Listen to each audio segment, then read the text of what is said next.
What's happening, guys? So I decided to do another video. Uh, last week was kind of interesting with the stock market and everything.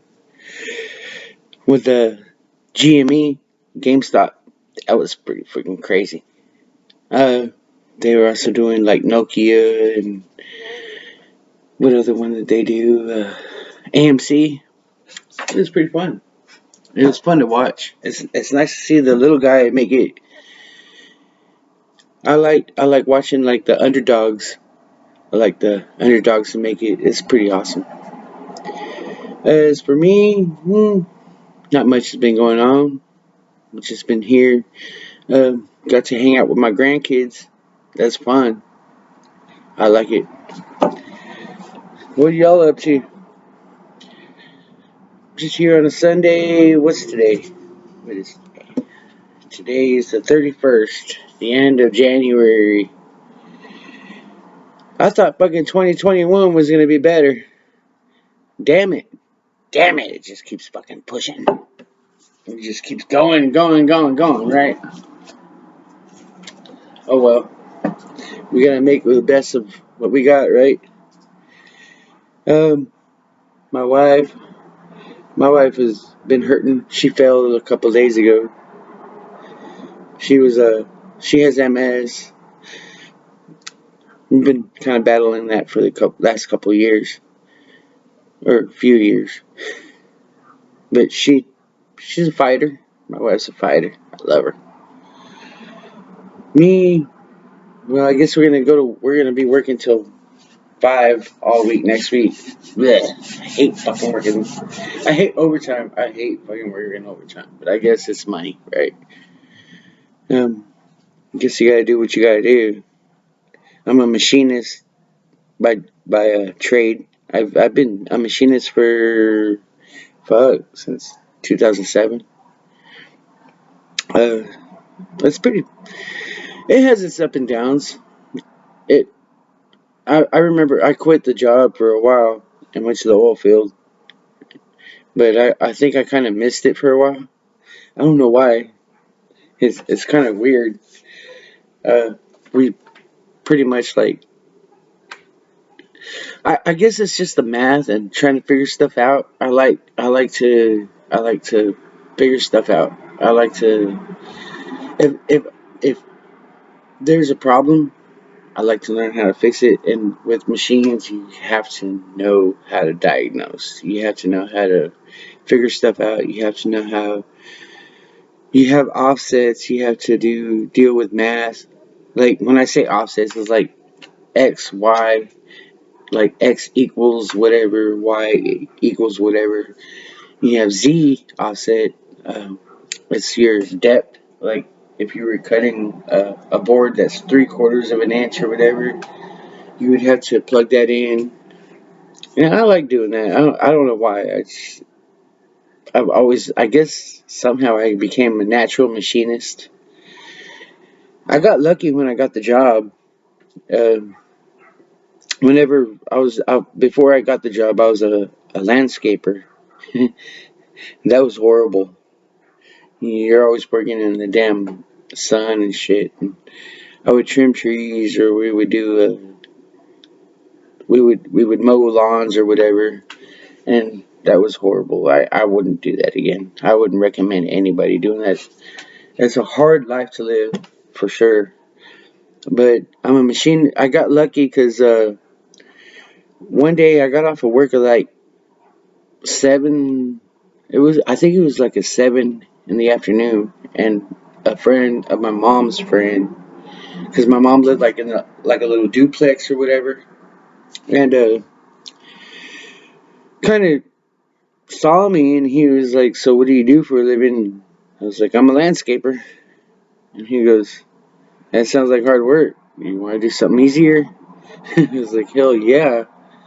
And I did landscaping. So when I did landscaping, I did a lot of side jobs and stuff too. I would make side money because I like to trim trees. I don't know what it is.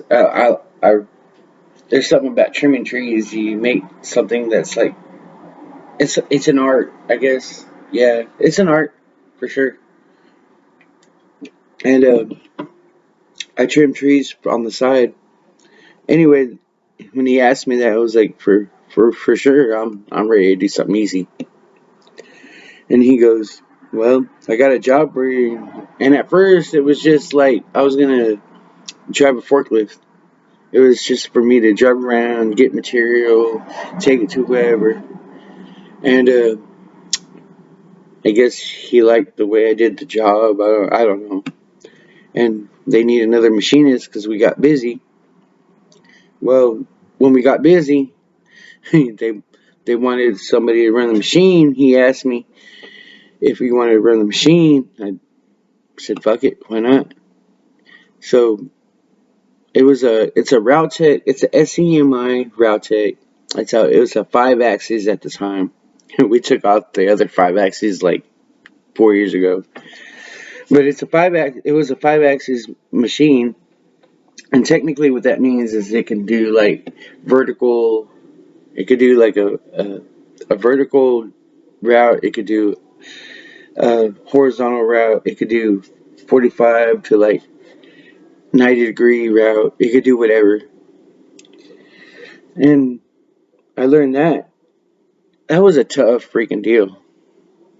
I remember learning that machine. I've crashed it quite a few times, learning how to manage that machine because there's a lot of stuff to learn whenever you're a machinist. I I had to learn the hard way.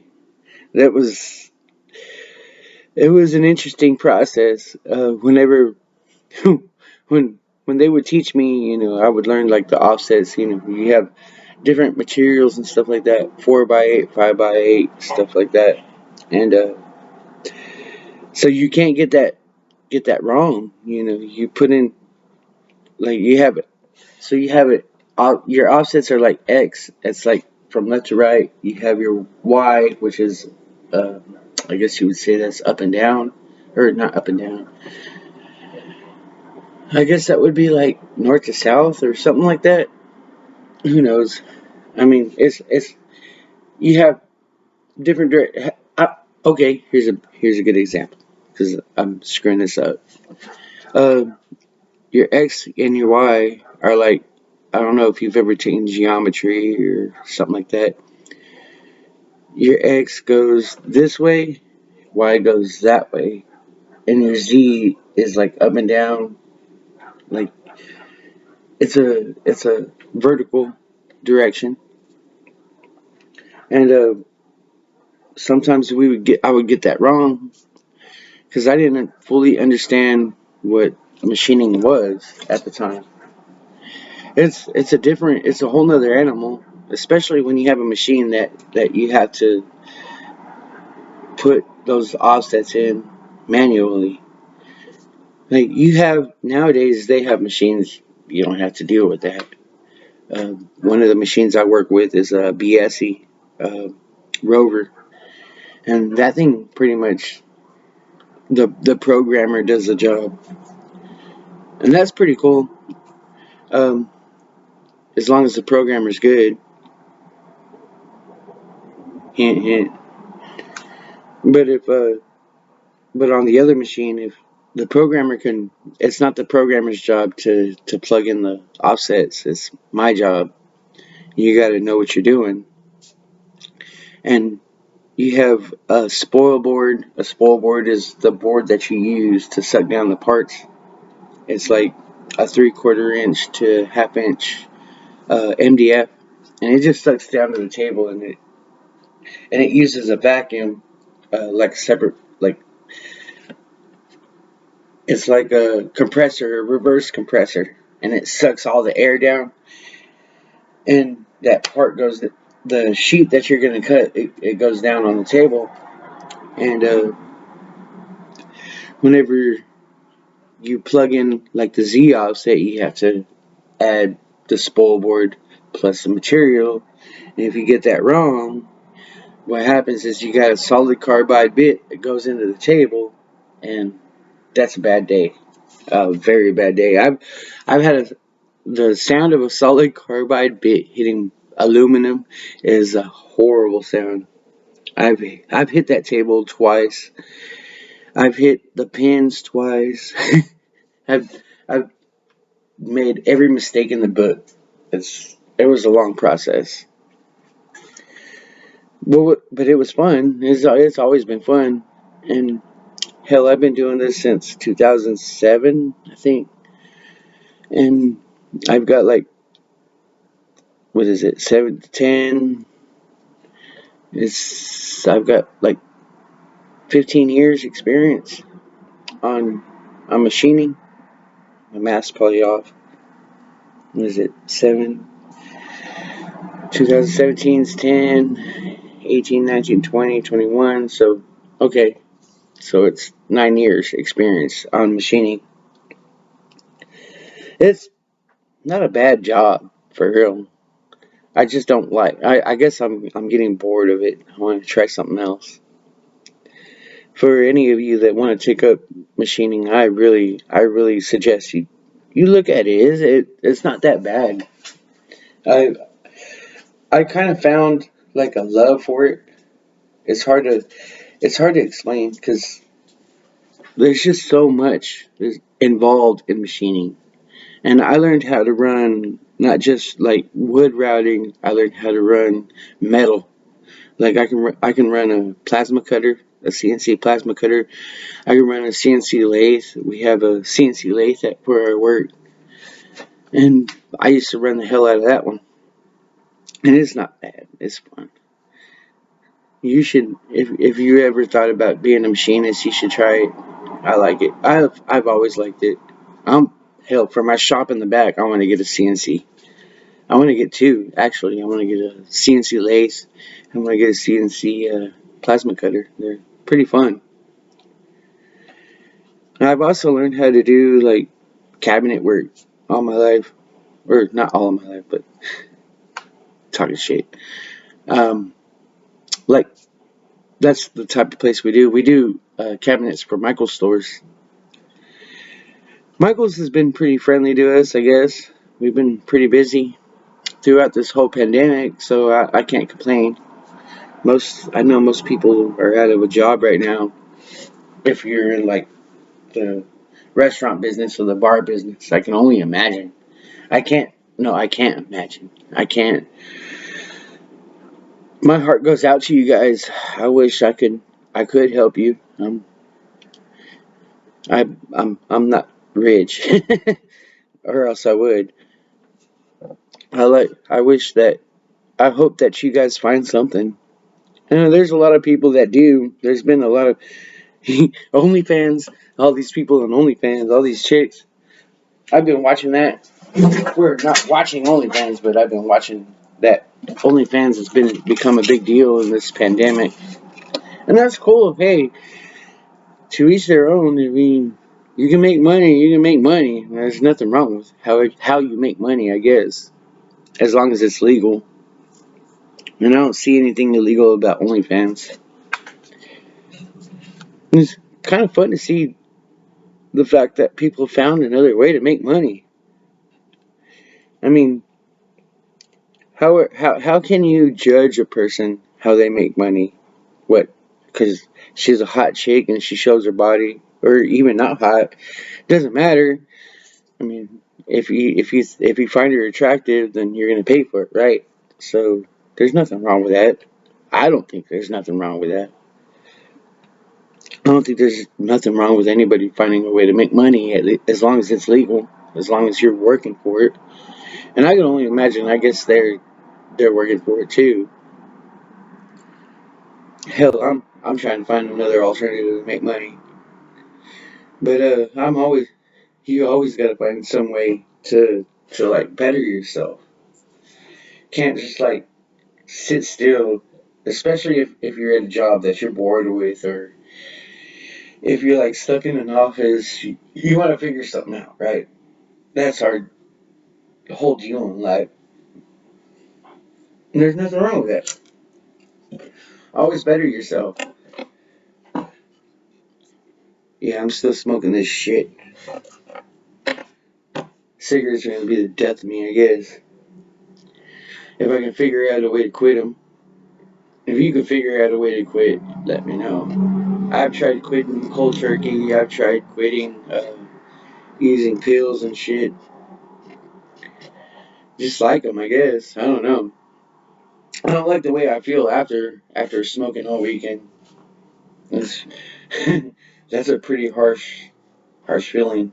Whenever there's times that you feel like you can't fucking breathe, and that's supposed to be like your natural way to live. I don't know. I just like the way it calms me because I have anxiety most of the time. Well, I don't even know if it's anxiety. I think it's like more like panic attacks. Like sometimes my whole body just feels like it's like squeezing in. My face just feels like it's falling. So I just smoke or I'll drink. I don't drink much as much as I used to though. I remember I used to drink like a 30 pack a day, and now I've calmed down a lot. I drink now on the weekends, and it'll be like 15 beers for 3 days. Or on Friday I'll drink 15 beers. Saturday I'll drink like 15 beers, and then Sunday I'll drink maybe a 6 pack. Or sometimes I won't even drink on Sunday. Today I just started drinking because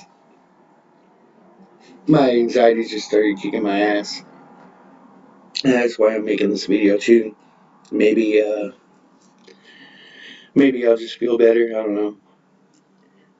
Maybe you guys feel that same way sometimes, where you just feel like everything just hits you at once, and you're just like everything's just like crushing you. It's a harsh feeling. I didn't get anxiety until maybe last year. I guess when the coronavirus hit. I don't know if that has anything to do with it. So it's kind of different. It's been kind of different. I feel like my whole summer was just ripped apart because usually in the summer here in San Angelo we like to go to the lake. We used to go to Lake Nazareth and then or we'd go to like Foster Park. There's this place called Foster Park out in the middle of nowhere. It's a river and it's like a park or whatever, but you can camp out there. And that was one of the things we did in the summer. Or I'd hang out in my shop. Well, last summer when coronavirus hit, all I could do was just hang in my shop, and a lot of times it was by myself because, I mean, we didn't even hang out with family a lot, and we have family days, and we have times where we hang out with my family, and we didn't even do that hardly this past summer. And coronavirus screwed up everything. But as a whole, I kind of feel like we can come together. You know, I've been watching a lot of stuff going on the news and stuff, and I think as people, as human beings, we can figure out a way to get along. We can figure this shit out. Haven't we been able to for the past what thousands of years, millions of years? We're just human, man. We have to figure this shit out. And don't rely on your government. That's probably the worst case scenario.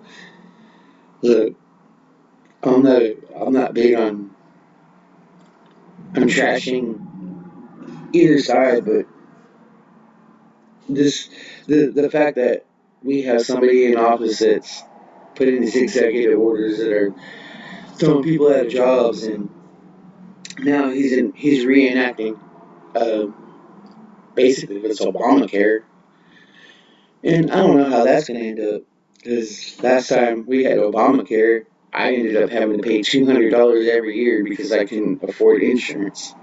It's like it's fucking ridiculous. Why are they Why are they punishing the people and not punishing insurances and hospitals? Hospitals overcharge anyway, so do insurances. Why are we the ones that have to fucking foot the bill? But that's neither here nor there.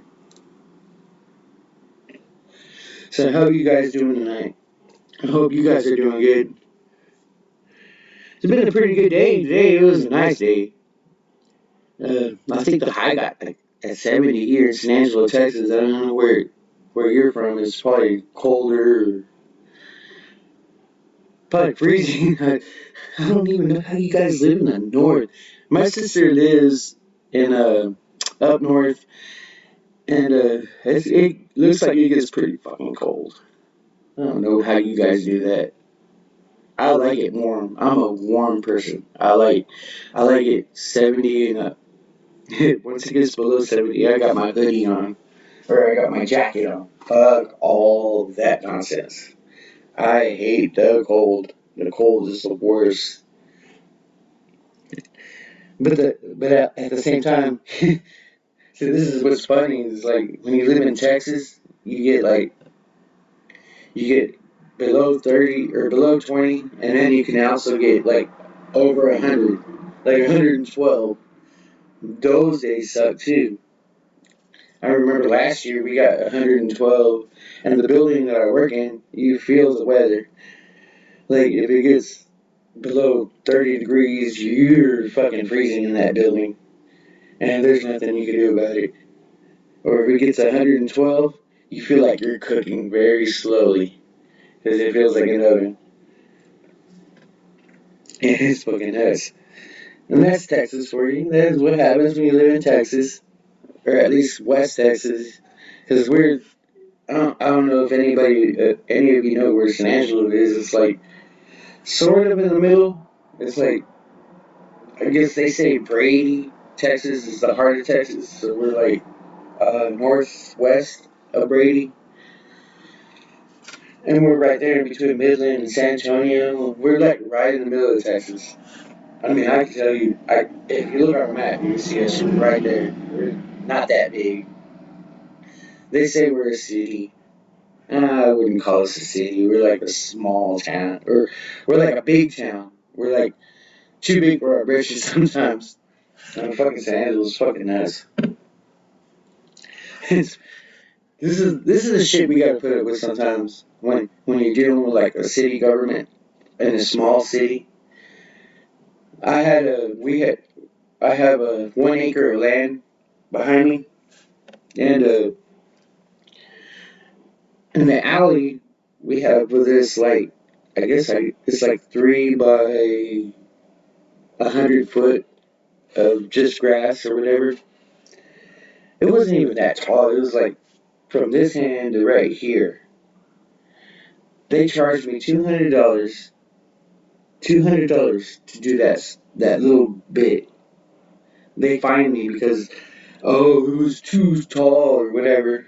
Or they were saying at first it was like the tree was too tall or the trees were out of hand. But I trimmed the trees, and then whenever they got to trim the trees, they did such a shitty job. I wanted to go raise hell, but I mean, what are you gonna do against your city government? And then they charged me $219 to do that little spot.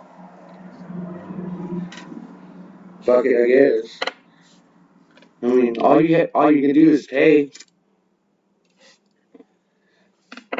I could go complain all I want, but it ain't gonna fucking do nothing. And then what frustrates me about that part, I've got 2 cars back there. They're junk cars that I need to get rid of, and they haven't said shit about that. Hopefully, they don't say shit. They did to my mom though. So my mom has my stepdad. He passed away. I guess it's like a year ago or whatever. She has a truck back there that was his, and I don't see no reason to get rid of it. I mean, my brother, my I guess you could call him a half brother or whatever. We don't use those words, but I guess you could call him my half brother. He it's his dad's truck. He doesn't want to get rid of it, and I don't blame him. You why? It's like sentimental value. You got sentimental value. How are you gonna get rid of something? But the problem is, fucking, you got all these people who can't mind their business over here. calling on you because there's a eyesore in your backyard. It's fucking ridiculous. It's horrible. Mind your business. You got a neighbor that doesn't keep up with their yard or something. What's that your problem for? Why do you feel like you have to say something? I mean, I can understand that the grass is like taller than you are, or or there's freaking rodents and shit all over the place. But other than that, leave it alone. Well, you gotta be a Karen for? Why you gotta be a Karen? Karen, calm the fuck down. Quit calling. Swear. But that's the world we live in, I guess. I mean, we still live in a world where we're fighting over who's blue and who's red. Bunch of fucking pussies. Swear to God, some of these people, I can't stand the fact that we are fighting over an association. Why? Why are we still fighting over this?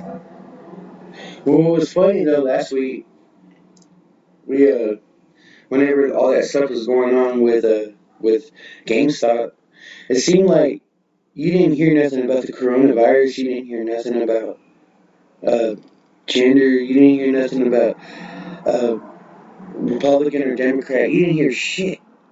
It was just about the little guy beating the big guy for once. That was so amazing. It was so fun to watch. Loved it. And I was on their website for a little bit. Uh, if you want to, I don't know if you can check it out. It's a Reddit group called shit. Let me check it out. It's like something bets. Stupid phone. Hate this fucking phone sometimes. It's Wall Street bets. If you can, if they'll still let you check it out, you should check it out. Wall Street bets is pretty to watch these people talk and everything and get together. For once, we got the little guy beating the big guy, and it seems like it's gonna go on until next week. So I guess you can look to see if GameStop's gonna go up next week, or maybe Nokia or AMC. And I even saw something where silver might be a big deal. It'd be nice to see silver go up. So like 5,000, 5,000. I think it's like 5,000. Hold on, I'll get you. I'll get you. It's 5,000 ounces. So if you buy silver, but this is futures, you better be able to afford this. Futures is a little different animal. Futures can move pretty quick, and if it moves quick, you can either lose a lot of money or win a lot of money. And that depends whether you buy options or whatever. And I don't think I'm smart enough to or able to explain what the difference is between stock and options. I'm not. I'm definitely not the guy to explain that. I sort of understand it, and I sort of don't. it's kind of it's it's a little hard to explain because the only way I learned options is by doing it, and I still fail at it a lot of times. My stocks on Cash App do better than my options do. I remember when I got $10,000 and I put it in my account, I lost like crazy because well I'm a stubborn asshole and I don't know how to listen to nobody. And whenever I would watch videos on how to trade stock options, I would uh, I would still try to win as much as I could, and I lost a shit ton of money being that way. It wasn't until I figured out that you have to be patient and you have to sort of know when you're gonna make a gain and when you're not, and know how much of a gain you gotta make, and or how much of a loss you gotta make before you can stop it. I mean, there's a lot of stuff to think about. It's all risk. I mean, once you deal with the stock market, it's all volatility. Volatility equals risk. And when volatility is high, you're going to have a lot of risk. And basically, I just didn't pay attention to all that stuff, and I ended up losing my ass. I did that a lot. I tried to go with Amazon, which was too big for me. I tried to go with futures, which was too big for me. It was just nonsense. I was being just stubborn because I'm a stubborn asshole. The good part is though I'm learning. I'm starting to actually pay attention. Keeps just stay stop blah blah blah. Just stay small. You know, whenever they say, whenever you hear that, if you ever get involved in trading, they say stay small. Don't try to over exceed your account. Like you have buying power. That's a big word.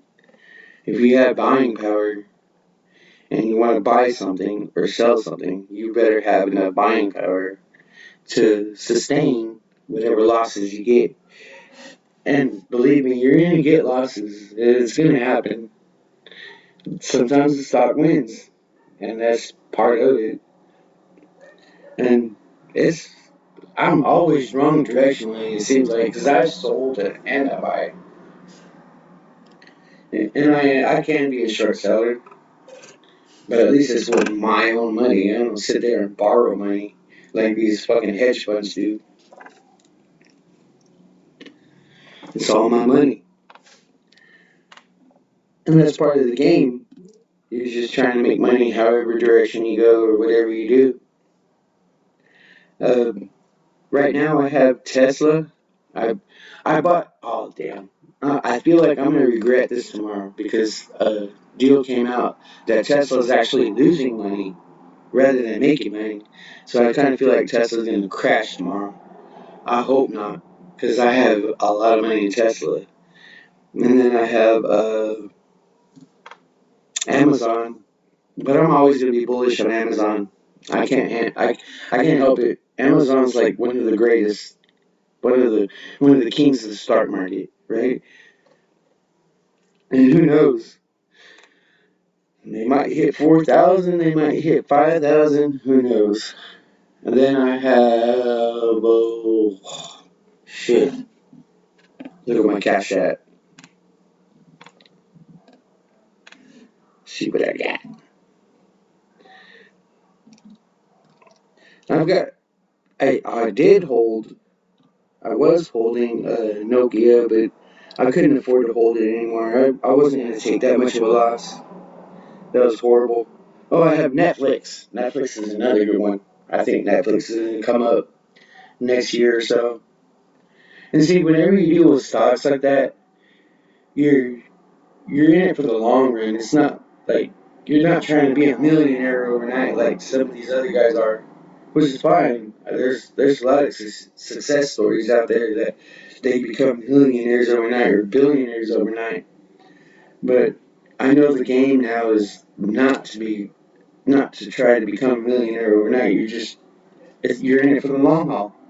If you want to retire, if you want to do something, the best way to do it is just slowly build yourself up. Don't try to be a fucking hero. And that's how a lot of people lose money.